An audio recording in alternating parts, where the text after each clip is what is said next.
La diagonale des reines de Bernard Werber, lu par Caroline Victoria. Nicole O'Connor sent que l'air n'entre plus dans sa trachée. Étonnamment, cette situation ne la fait ni paniquer ni se mettre en colère. Elle fixe son bourreau. Quels superbes yeux gris argentés. On dirait des miroirs. Tant qu'à se faire assassiner, autant que ce geste définitif soit accompli par une personne esthétiquement harmonieuse. Nicole parvient même à amorcer un début de sourire, alors que l'air n'entre plus dans ses poumons et qu'elle ressent une chaleur de plus en plus oppressante dans la poitrine. Voilà, pour moi c'est la fin de toutes les parties. J'ai 12 ans, et ma vie s'arrête parce que j'ai gagné aux échecs contre une fille qui souffre probablement d'un problème psychiatrique. Tout semble se passer au ralenti. Le son est coupé, et Nicole distingue des gens qui ouvrent et ferment la bouche. Un homme tire d'un coup la fille aux yeux argentés en arrière, et celle-ci lâche enfin prise. Nicole voit son père au-dessus d'elle, affolé, qui articule des mots qu'elle n'entend pas. Le contraste entre son expression d'homme qui parle fort et le silence la fait sourire. Il doit me demander si je vais bien. Il est très inquiet, le pauvre. Je crois qu'il m'aime vraiment. Dans son champ de vision, elle repère aussi que son assaillante est à son tour bloquée par plusieurs personnes, comme s'il s'agissait d'un fauve qui ne peut être maîtrisé par une seule personne. Elle n'aime pas perdre. Comme elle a dû être malheureuse pour prendre autant de risques pour une simple partie d'échecs. D'autres gens se penchent sur elle. Chacun y va de son conseil, pendant qu'un autre groupe s'acharne à maîtriser la sauvageonne. La pauvre, je crois que dans des circonstances similaires, j'aurais pu agir comme elle.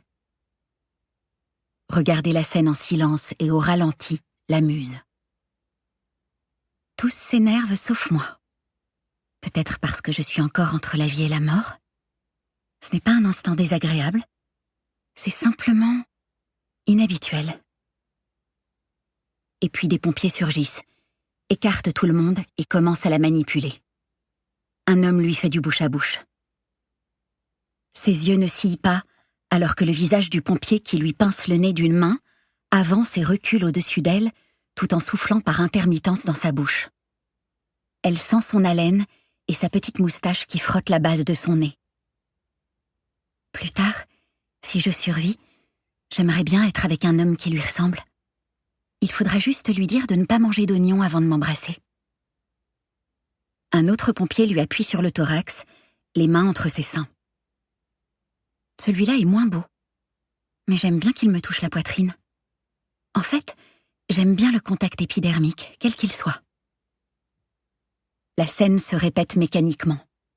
On lui pince le nez, on lui souffle dans la bouche, on lui appuie sur le thorax, et tout autour, les gens sont penchés et font des mouvements avec leurs lèvres pour prononcer des mots qu'elle n'entend pas. Il paraît que pour que le bouche-à-bouche fonctionne au bon rythme, il faut chanter la chanson des Bee Gees, Stayin' Alive. Est-ce qu'ils sont au courant? Est-ce qu'ils m'appuient sur le sternum en se synchronisant sur ce tube planétaire? Et d'un coup, l'air entre et sort à nouveau des soufflets de ses poumons et son cœur se remet à battre. Tous les gens présents manifestent leur soulagement. Et voilà, je ne suis pas morte. Le son revient aussi, mais encore un peu déformé. Elle entend des exclamations. Elle respire? Faites quelque chose, ne la laissez pas comme ça. Qu'est-ce qui lui a pris à l'autre gamine? Toutes ces phrases ne servent à rien. Des mains la soulèvent, la déposent sur un brancard, et elle est emportée dans une ambulance qui démarre en faisant sonner sa sirène. Pourquoi tout ce bruit inutile? Une infirmière lui installe des appareils pour surveiller ses battements cardiaques. C'est stupide, je suis tirée d'affaire.